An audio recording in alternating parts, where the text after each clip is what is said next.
I'm super excited to introduce our second speaker of the night. So our second speaker is Sonia, who is the founder of MenuSano. And we have 3 fun facts about Sonia. So she is the middle child of 5 kids. She was born and raised in Portugal, and she loves salsa dancing in her spare time. Sonia, come on up here and share your fuck up.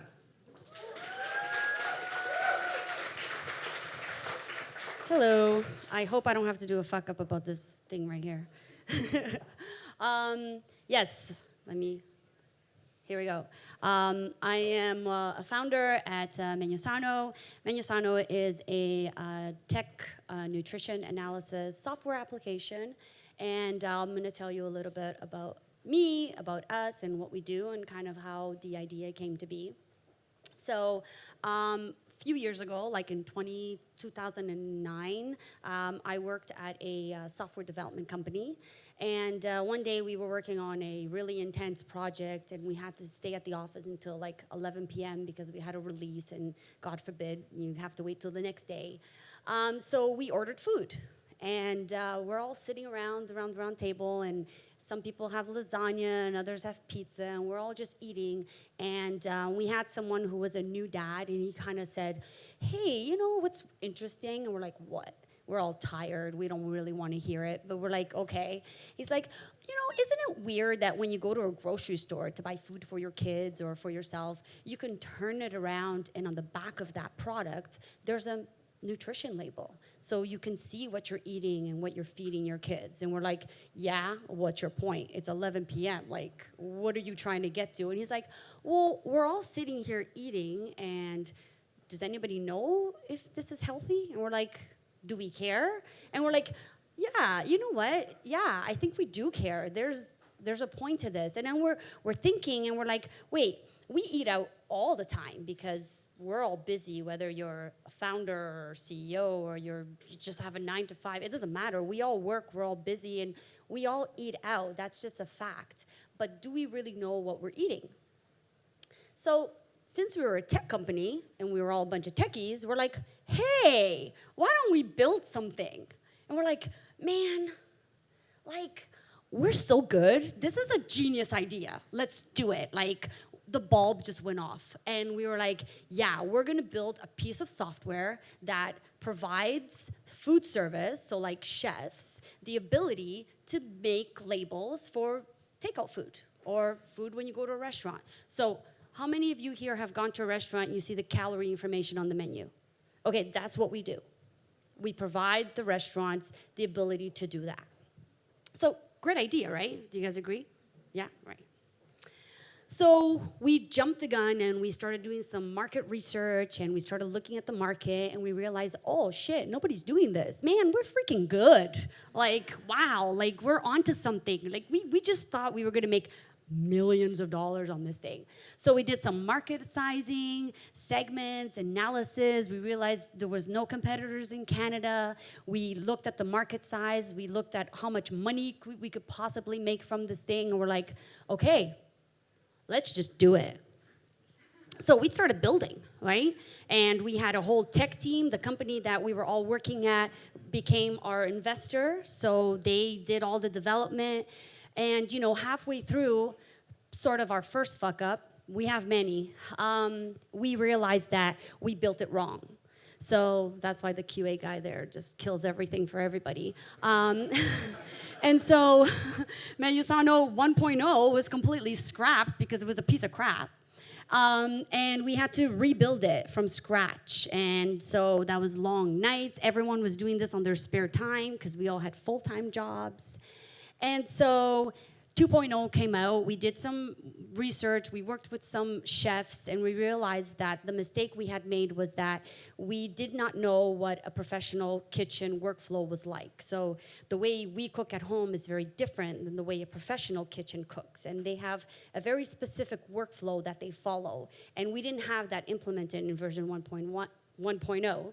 So we finally got that in 2.0, and we're like, okay, now, you know, we're off to the races. We've developed it. So we were very, very proud of ourselves. We're like, okay, like it's built. The tech is done. Like, what else is there after tech? we did market analysis, we developed it. Yeah, fucking right. And then this happened.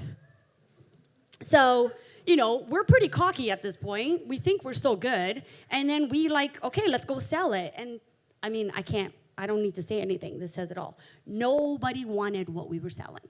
Nobody. We weren't even able to sell one license. Nobody. And the thing was, everyone was afraid that if they exposed the nutrition that they had in their food at restaurants, that consumers would not come back to that particular restaurant to eat there. So with that being said, that's our fuck up. So we were so proud of ourselves, and I think this happens to a lot of people. You have an idea, and you think it's so good, and you do some research, and you realize nobody's doing it, and there's a market for it, and you're like, okay, let's do it. But there's a piece of there's a piece that we did all this research, but we did not speak to the potential buyer. We totally missed that. We should have gone and knocked on some restaurant doors and talked to a couple of chefs and a couple of restaurant owners and said, hey, we want to build this thing. What are your pain points? How can we help you and support you? Would you buy this? Yeah, we totally didn't do that. That was our fuck up. We just thought, if you build it, they will come. They won't. Trust me, they won't. So we spent a little while knocking on doors, trying to do this. And this fuck up led to many other fuck ups. So we lost our product manager. Half the team just quit. One of the founders left the company. So I was kind of left on my own to figure it out. And so I had to make a really hard decision. And that decision was I decided to shelve the project completely. I didn't want to spend any more of our investors' money because it just wasn't fair. The product wasn't going anywhere. We didn't even sell one. It was an amazing product. We knew that we were onto something, but it was too early on. And because we didn't do that research, it really screwed us. So the product is shelved, but we still have hope that we can bring it off the shelf one day. And then at the time, the government was talking about the health bill, and they had announced that the provincial health bill had been over budget by about $4 billion at that time. Now I believe it's about 7. And they came to the conclusion that most of that was due to diabetes, obesity, and other diseases that form from that, right? So they were trying to put together some program that would help consumers live healthier lifestyles, make healthier decisions, so that they could bring down the health bill. Not because they wanted you to be healthy, they just wanted to bring down the health bill. So we actually reached out to Ottawa and Toronto Public Health, and we discovered that they were actually in the process of putting together a pilot project, which was with the Diner Savvy program, and that program is all around food labeling. And because they didn't know what this would do to the market, they wanted to put a pilot in place to test it out. So we introduced MenuSano to them, and they were like, oh, this is amazing. So they actually used our tool in the pilot for about a year. So what happened there was the work we didn't do up front, we actually got to do here. So we had our product in the hands of chefs, restaurants, nutritionists, hospitals, and we were able to get all of that feedback. Mind you, we didn't have to do a lot of changes to the actual software, but we got to learn a little bit more about our market, and that really gave us a lot of value. And so now we have, we learn all this information. There's legislation that passes in Ontario, and restaurants have to be compliant, and we can now support the restaurants who want to be part of this, or have to be, because the legislation was that restaurants that have 19 plus locations in Ontario have to show the nutrition information on their menus. If they don't, the fine is $10,000 per day. So there was a demand, and for restaurants to send food to a lab, it's very expensive. It costs about $800 to $1,200 per dish. So we had a solution that was helping the restaurants, and that was great. So, we're very happy. This is all good. The product was shelved for 2 years. It was a really disappointing time. I lost half the team. I had to kind of go at it on my own for a little bit, but I never gave up. I always knew that there would be an opportunity for it. So we're over the moon. I mean, my team is here. They're super excited. This was like, for me, yeah, fucking right. Got it. Yeah, right? And then this happens. So in 2017, I got diagnosed with breast cancer. And it kind of like just turned my whole life upside down. And I'm now a patient. I'm a consumer. I'm a patient. I'm going to get to something with that. I don't know yet what, but I will. And so now I have the responsibility of like this company that's starting to take off and do really well. And I have to go through this whole treatment. I've had 4 surgeries in the last 2 years. And so I made the decision that I wasn't going to stop working because financially it wasn't sustainable. And I also didn't want the company to lose the momentum that it was having. So one piece of advice that I'm going to give to everyone here is, it doesn't matter what age you are, get yourself critical illness. It will help. I tell that to everyone. Critical illness is not just for a car accident. It helps you with all types of diseases, and if you get diagnosed with something and you need to take time off and you've purchased an insurance package for that, it really does help, right? And I think more and more, because there's so much disease on the rise, it's helpful. So that's something I just wanted to share.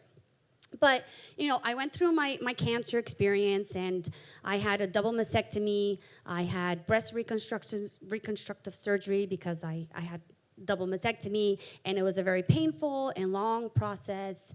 And at times people ask me, what was it like? And I'm like, for like an hour, I felt like somebody grabbed me by the back of the head and just smashed my head against a wall. But then I came out of it, right? And I didn't let the disease take over my life. I still had other priorities. I had a family that I loved. I had a team that I really loved working with. And getting up every day and going and working on this project really helped me. I had a purpose. I had something I could look forward to every day. But now I'm on the patient side, and I'm now breast cancer free. Yay.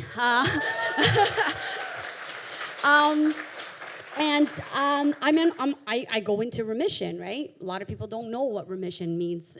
When you're in remission, there's a chance they give you a percentage of cancer coming back over the next 5 years. And it doesn't mean that you go back to old habits, right? I think that a lot of my issues were stress. I worked myself a lot. And a valuable lesson that I learned from being sick was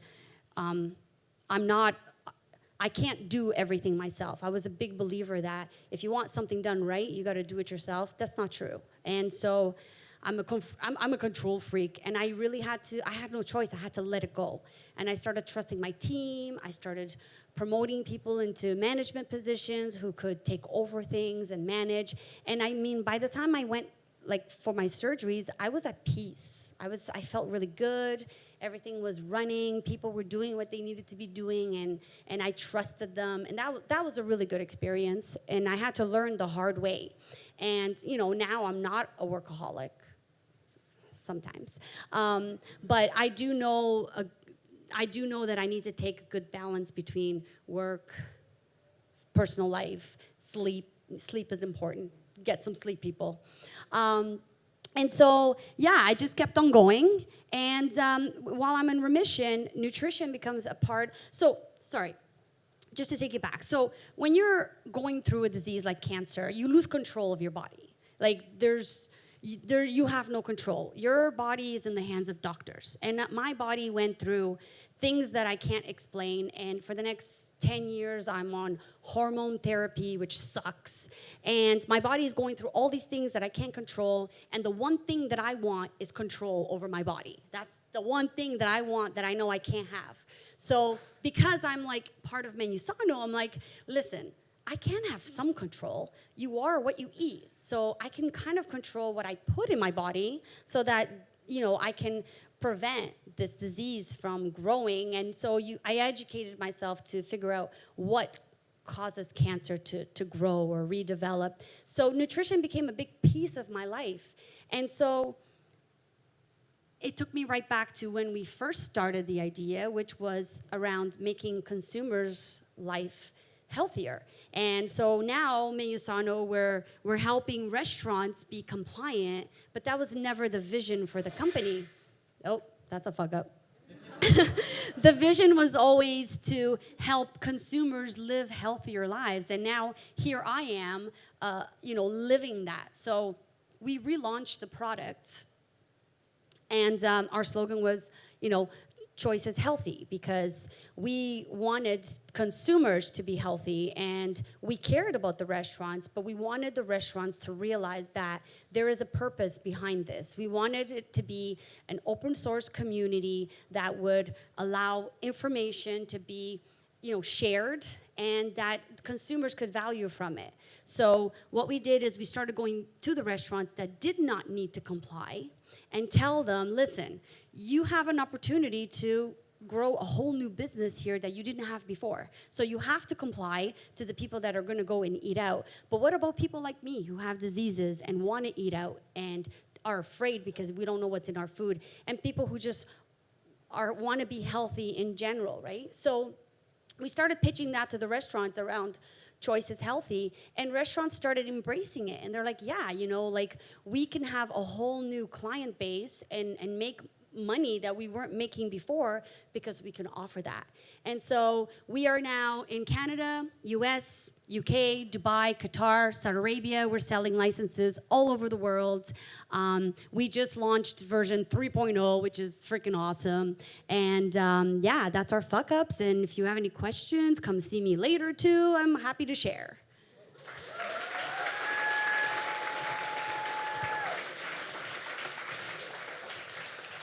Sonia, thank you so much for sharing your story. You're such an inspiring entrepreneur, and it goes to show that, business failure doesn't just happen in a bubble. A lot of the time there's something personal going on, whether it's your physical health or your mental health, or sometimes all three kind of combine into one.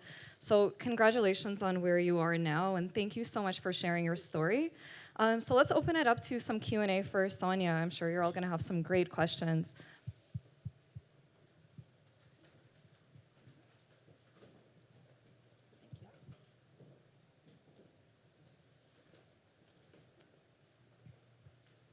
No questions? Right here. So it must have been really rough when you had an investor who you'd pitched your idea to, who believed in you, and then did you tell them, when you were struggling, were you able to admit that, or did you want to put on a brave face as a founder, that as if everything was going okay, even though you couldn't sell a license? That's a good question. So I hid it for like 2 months because I was afraid to tell our investor that I had cancer, which is really weird. But when I finally did, he was like, okay, what do you need me to do? And I was like, I kind of just want everything to stay exactly the same. I want to take time off for what I need to do. I work from home, and I don't want to make any changes. And he was very supportive, and he was just like, okay, we'll do what you want to do, and we'll just keep going. So that's how it worked out.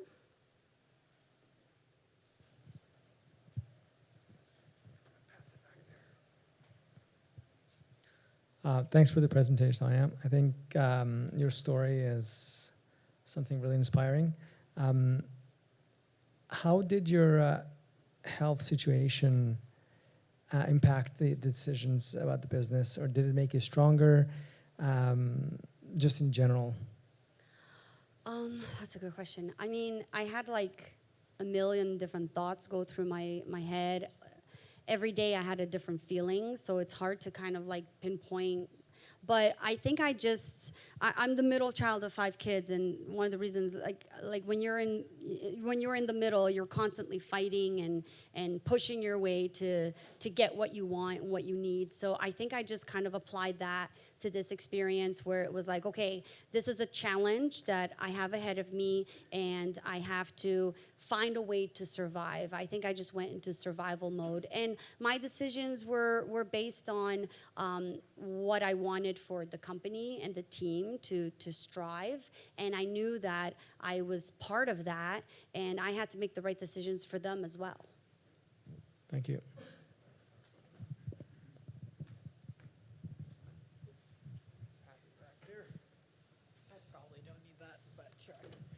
Hi. Thank Hi. you so much for sharing your story. It was really inspiring for sure. Thank you. My question specifically was around when you were working at the software company and decided to. So I'm a consultant, and in the 3 years that I've been a consultant, at least 5 times I've had an idea that I was sure that I was going to leave my job to pursue and start my own company. But there's always kind of the risk factor, is this idea truly credible? Like, eventually you end up doing the market analysis and the sizing and what share of the pie can I get, and et cetera, et cetera. But what was so powerful about MenuSano that made you leave an established job? I guess at the beginning you said you were doing it on the side, but what was so powerful about it? How did it tip the scale for you? Yeah, I mean that's a good question. So when we talked to the investor who was the actual development company that I worked at, and they said, okay, we're going to support you and we're going to build it. And it wasn't just me; it was a team of people. They just believed in the idea, and we saw that the market needed something like this. You know, people were dying of cancer, and diabetes is now a world epidemic, and it's on the rise. Type 2 diabetes is huge. Babies get it now.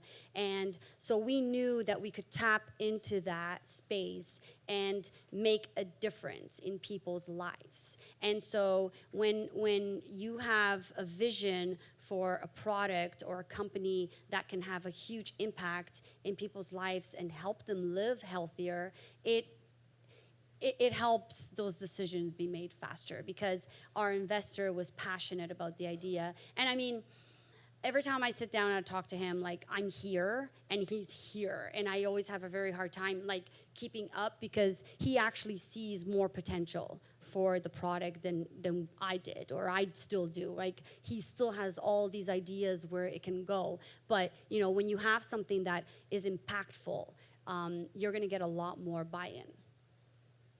Thank you.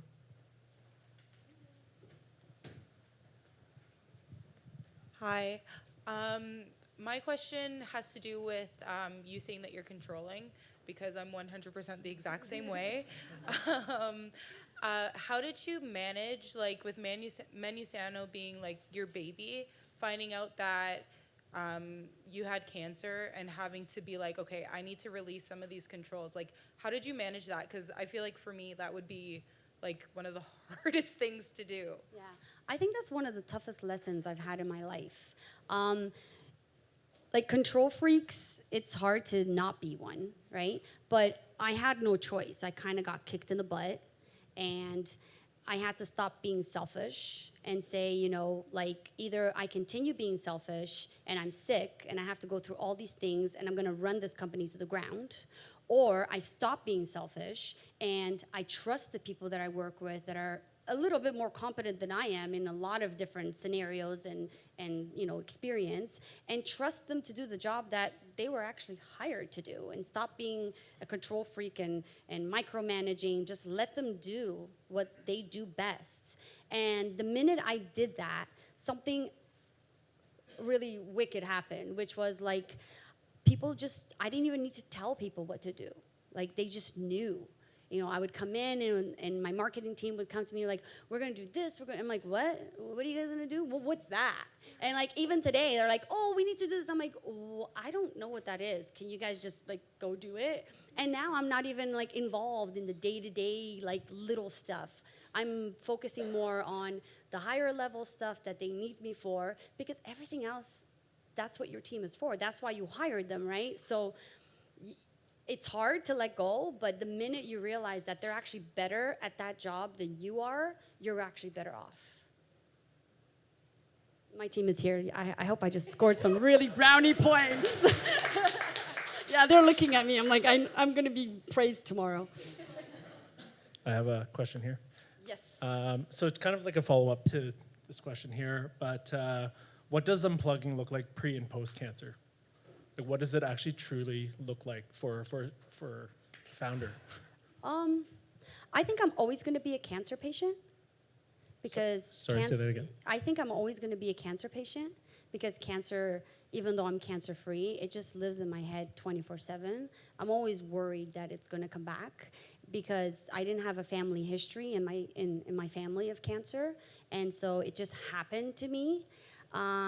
So I'm always thinking about, if this were to happen again, can things keep going? So I always, maybe I shouldn't have the mentality, but I do because it keeps me grounded, number one. It lets me know that I can't do everything, which is really good for me. Like when you're a control freak, things like that are really, really helpful. And it just keeps reminding me that I have to slow down, I have to take a vacation, even if I'm forced into it. And I need to get 8 hours of sleep every day, doesn't matter what. I need to get my sleep, and I need to rest, and I need to eat healthy. So it keeps me really well. Before that, I just did whatever I wanted, whenever, and I ate whatever I wanted and didn't sleep, only slept 3 hours a day. So I have a very different lifestyle now, and I feel like I'm a very different person.